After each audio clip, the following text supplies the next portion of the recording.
skaitysime Justino Žilinsko kūrinį Kaukas Gugis ir Kerų karas. Taip pat atsakysime į vadovėlyje pateiktus klausimus.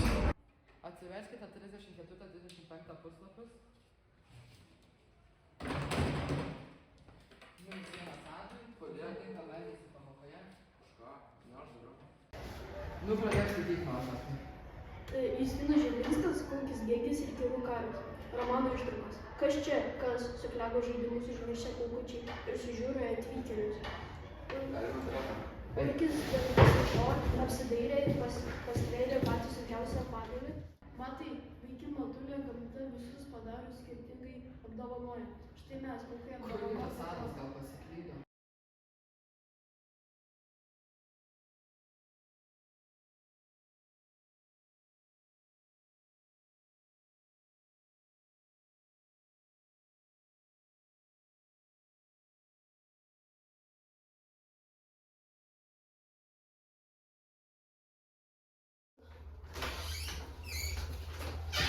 Ką veikiai?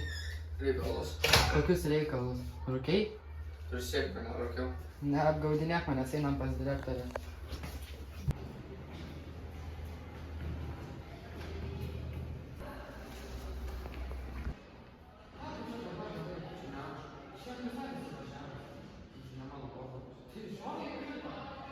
Nekaltink paauglių be įrodymų, nes jiems tai labai nepatinka.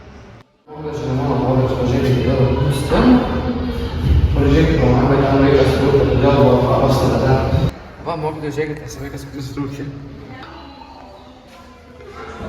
Atsiprašau, Adai.